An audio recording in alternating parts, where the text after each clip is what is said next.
A podcast? Did your radio show get canceled?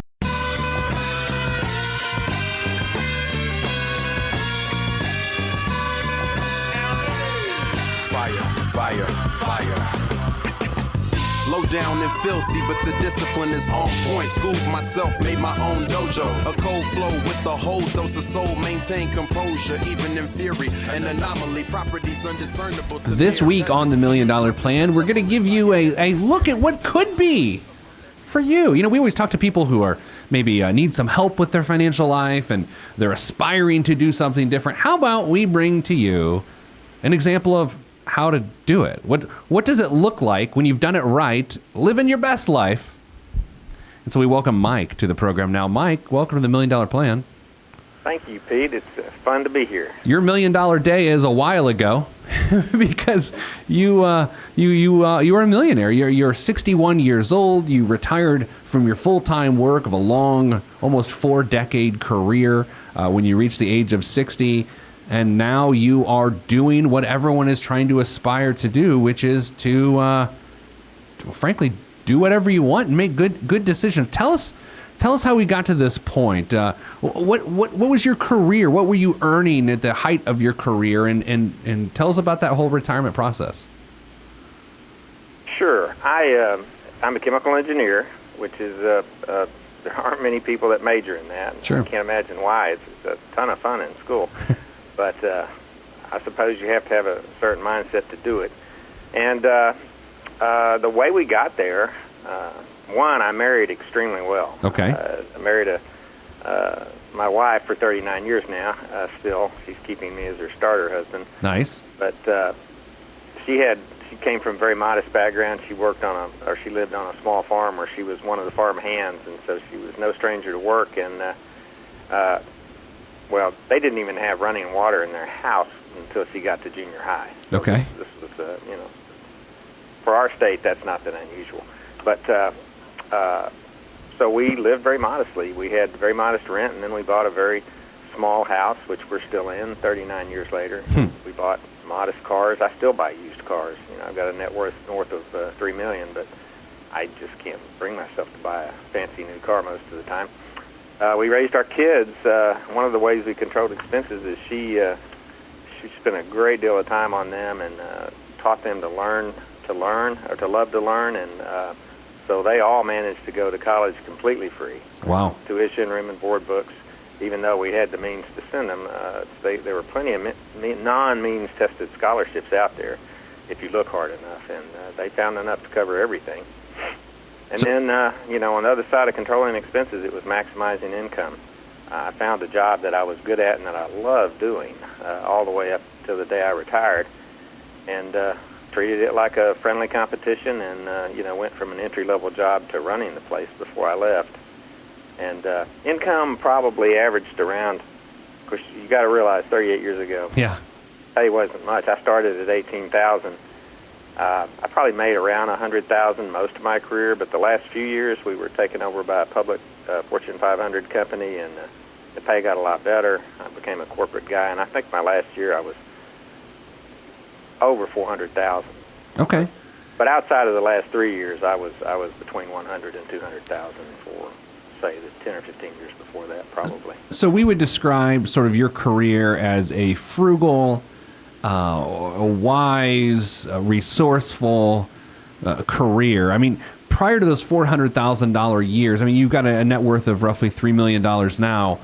Prior to those big years, what we'll call them, what do you think your net worth was then? Were you really maximizing your savings during those big earning years? I probably, I didn't get into this community until recently. I guess it's probably pretty recent that the whole financial independence and early retirement type movements have gotten popular. But we could have saved a little more, I think, but compared to most people, I'd say our savings rate was probably 20 to 25%. Sure. Through most of our career. My wife stopped working pretty early to raise kids, and so we did it on a single income. And we also always gave over 10% of our gross to the church and to other nonprofits. Do you think that without the big years, all of this would have still been possible? And do you think you currently would still be retired if the big years had not happened like they did the last few? Oh, yes, I do. I mean, I think I could live comfortably on the proceeds of probably $1.5 million, so I have about twice what I need. And we did save a great deal of the last 3 years of the income, but it's just probably going to be handed down to our kids because we don't spend any more now than we did then. So you talk about you think you could live comfortably off $1.5 million. What sort of distribution rate are you using, withdrawal rate, in your mind? Well, $1.5 million, I would be up around 4%. Okay. I'm between 2 and 2.5, but right now it's actually 0. Right. And the kind of side gigs I'm doing have a lot of longevity. I had planned these for decades. They're not the kind of work, as long as your mind stays sharp, you can do them into your 70s. So, because they're fun, which is why I'm doing them, I don't expect to take anything out of my investments until at least at 70. So you currently still have a gross annual earned income of $108,000 a year as a financially independent retiree, and you work 4 side gigs. Can you tell us about those side gigs? Are they sorts of things that anybody could get into? Well, they're the sort of things anyone could develop. Now, they would be different side gigs for other people, but in my case, I was a chemical engineer, and I worked at a chemical plant and designed equipment, and then later was a plant manager and ran the facility. That's not what I do as side gigs, but part of what we did is we bought a tremendous amount of natural gas and electricity, and so I got involved in utility regulations because utility rates are a big deal when you're paying $40 million a year in utility bills.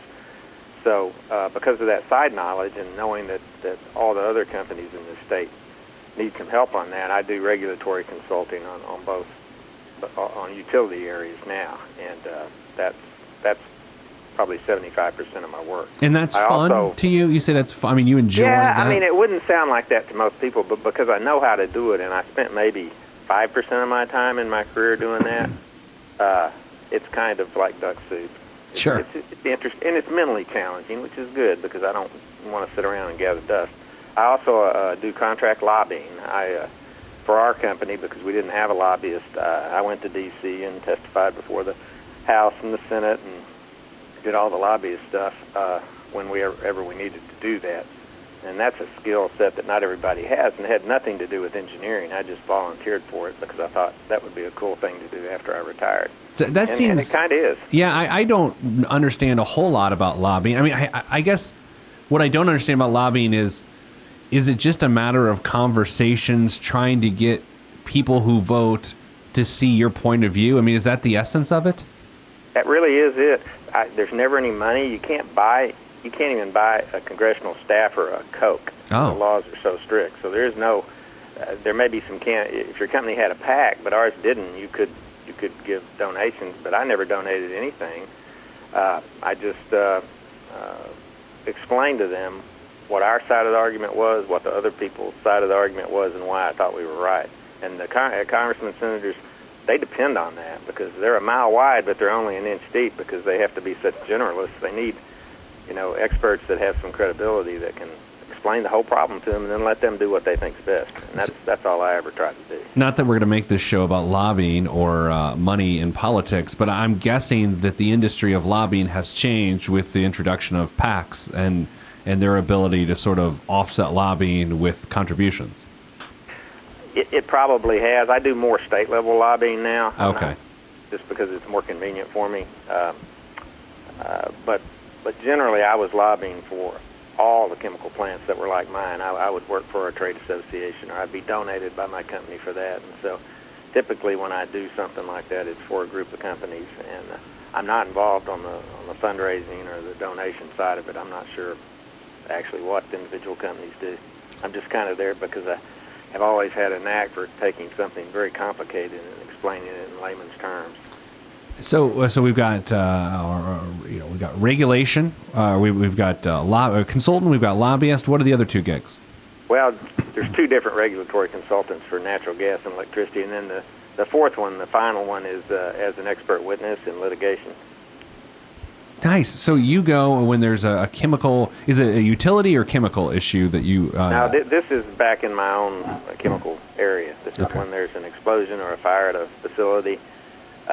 Generally, there ends up being a dispute between the insurance company and the company that had the accident. And I typically am testifying on behalf of the company that had the accident as to why this should be a valid insurance claim. Have you ever been badgered? Oh, gosh, yeah. Typical experience is 7 hours in front of a video cam, like, with two hostile lawyers grilling you, trying to get you to contradict one thing you said in your 60-page report. Have you thought about getting a T-shirt made that has a badger on it that says "Don't badger me, bro"? I mean, have you thought about No, doing that? That's a good idea. I have now. So that's amazing. Okay, so you got to keep. The thing is, you got no horse in the game. That's the whole point. Or a dog in the race. What's the thing? No one knows. You've got no skin in the game. So you're just there answering questions. So you've got to just stay calm, right? That's all you have to do. Exactly. I mean, the pay is the same whether you win or lose, and you're a very small piece of the overall argument. But in jury trials, most of the experts come across as extremely dry. Sure. And kind of professorial, and I don't. You know, you can tell from my accent, I come across more as a good old boy that worked in a plant, just like the plant in their hometown, and they do tend to identify with my point of view, which I suppose is why I've got a market. So that's awesome. So you put those four things together, you make $108,000 a year. What's the plan going forward? I'm just curious. I mean, at what point do you look at Social Security? 70? Yeah, I'll probably put it off. My earnings record qualifies me for the maximum you can get, and so that's a little over $50,000, I think, projected at 66. So it'll be a little more than that at 70. And but I'm thinking around 70. I'll probably back off on some of these. I've also got 9 volunteer side gigs I do that don't pay anything, but are real jobs. Like chairing a college and chairing a big foundation, a charity foundation, and Man. university advisory committees and the state chamber, chairing that, and just a bunch of those things. I do kind of like to stay busy. Where do you find your energy? Are you an investor in 5-hour energy? Like how do you get your energy? Well, my wife and I are runners. We run there you go. 3 times a week in the morning, and then we play tennis probably 4 or 5 times a week. Usually against other people, but sometimes together. See, that's it. We're extreme hikers. We just jumped in the car and drove to Nebraska to see the eclipse the other day, and then drove on to Colorado and did a 14,000 plus peak, and that's typical. We don't plan a lot. We just take off and do stuff. All right, so we got to talk about this. I was in Colorado this past weekend. I was in the Keystone area, like Breckenridge, Keystone. Okay. I talked about this on the last episode of the show, too. I suffer from altitude sickness the second I step above 9,000 feet.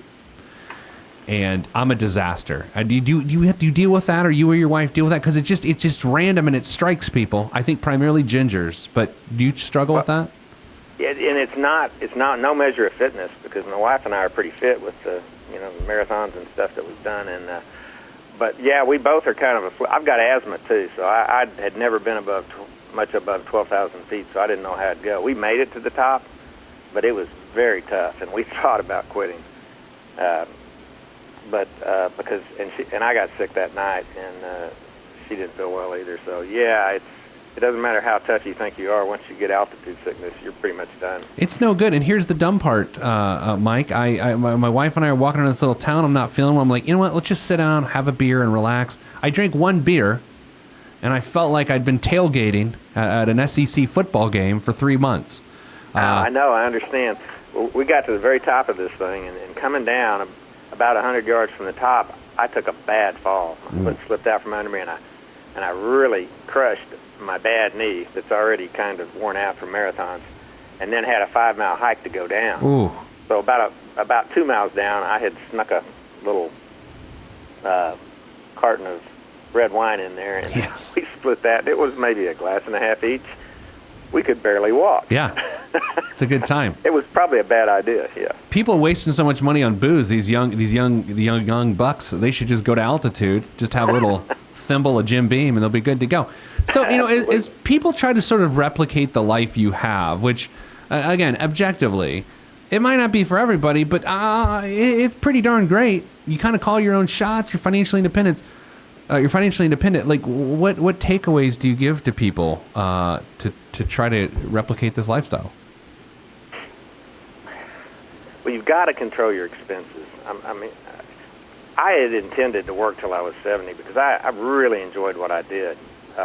But 2 or 3 years before I retired, it just stopped being that much fun. You know, I was working on 50, 55 hours a week a lot, and we had a lot of times I'd have to be out there on a Saturday or a Sunday or a holiday. Our plant ran 24/7 for 3 or 4 years at a time, and if it shut down, it could lose $1 million in a week. So there was a lot of pressure to be there. And I guess what I'm saying, long way of saying, is that even if you don't think you want to retire when you're 50, if you're not 50, you don't really know that. Yeah. And so the key is to have enough money to make the decisions you want to make. Because if you wait until the decision comes on you and you haven't saved, you got no choice. You got to work. Yeah, I don't think people think about that a lot, Mike. I don't think people want to give themselves the flexibility that they should give themselves. My personal philosophy is make tomorrow easier. And in order to do that, you have to do what's tough today. Because I want to help myself out in the future, you know? Oh, I understand. I mean, I absolutely hate running. I always hated it. But I've run tens of thousands of miles because I thought it contributed to my health, made my tennis better, and just made me better all around for having the discipline to do it. And, yeah, I think it paid off, even though it wasn't always pleasant.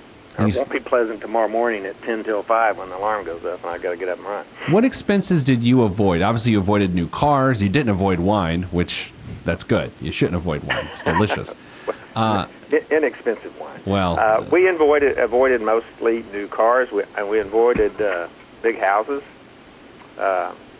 avoided divorce, avoided moving. I mean, I don't say that lightheartedly. No, I mean, I'm with you. Terrible thing.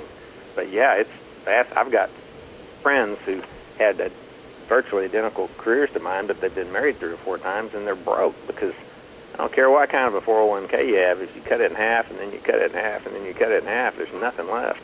Yeah. No, that's so. And there's that. And then how about raising your kids? You didn't have to pay for college because. Well, they were bright. Yeah. I mean, they were kind of brainiacs, but they also learned to enjoy school and to enjoy studying. And you know, there was a pretty high bar at home. I give my wife most of the credit, but they always got their homework in, and we didn't do the work for them. We would proofread stuff, and we would help them if they were stuck for ideas. But we required them to do their own work, and they, you know, they've got 6 degrees between them, and they're all successful. 2 of them are engineers. There's a medical doctor, professional educator at the college level. They're all doing well. That's great. But I think a lot of it was having a mom that could spend a lot of time with them, who could volunteer in the schools and work with their teachers.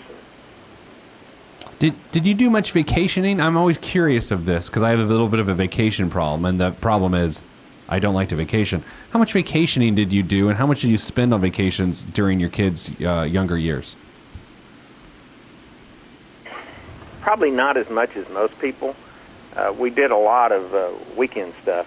We liked to hunt and fish, and my son was a big hunter and fisherman, and we liked the outdoors. So we did a lot of local stuff on weekends. My job didn't take me on the road very often, except during the lobbying years when they were pretty much grown.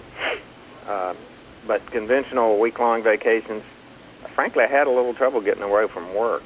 I didn't mind it at the time, and I spent tons of time with my kids because my commute was like 8 minutes. Oh.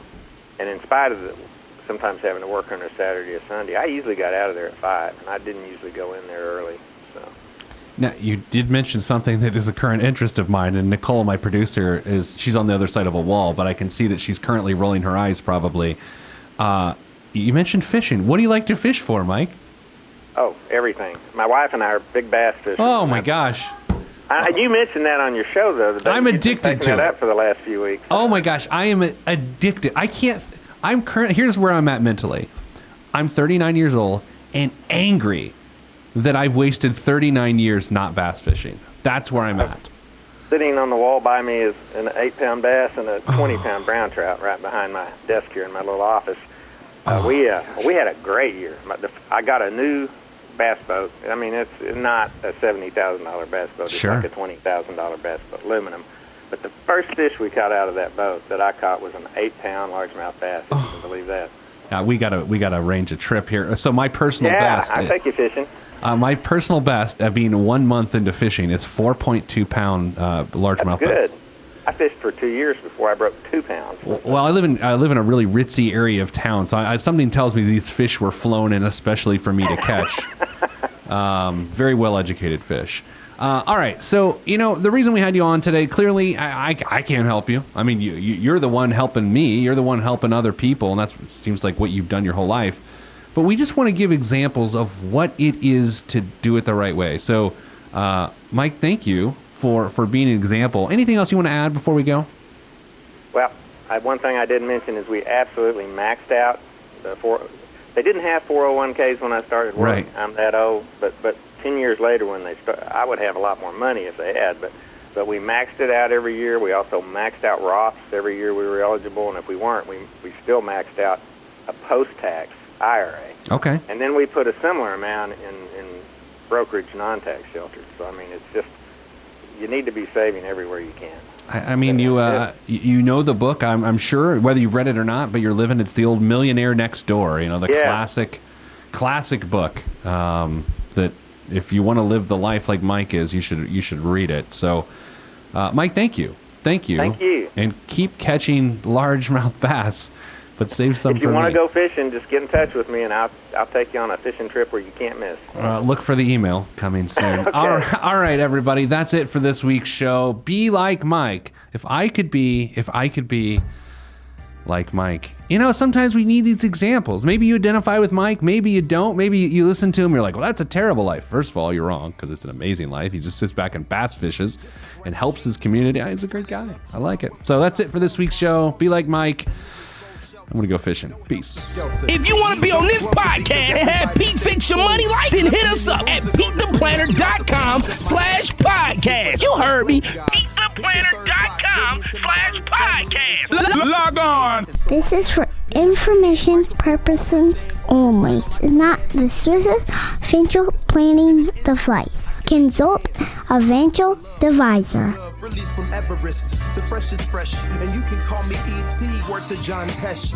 Let me bless this harmonic presentation. It's amazing, so amazing. I'm the reason. Salutations, I bring you love, trying greetings from a faraway land. I am the sole controller. Put the remote down and let me take control. You're now a part of my zone, so enjoy yourself. Love Tron can restore your health. I bring you greetings, salutations. How you doing? And is that how y'all say it? The tinkling of the keys is an homage to the little star. I sojourn over poetic descriptions of sound and travel to my other world. Out of this world, spaceship on my arm took me home, fueled by the ink and the megabytes and the hypertext transfer protocol, stronger than the Skynet and the Terminator. I push faders into warp speed, glide with ease, creating a breeze they call a black hole. Event horizon, no rear view concerns. This I adjourn, and beats I burn. This I adjourn, and beats I burn.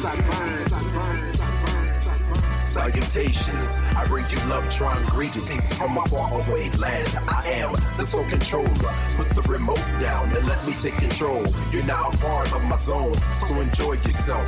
Love Tron can restore your health. I bring you greetings, salutations. How you doing? And is that how y'all say it?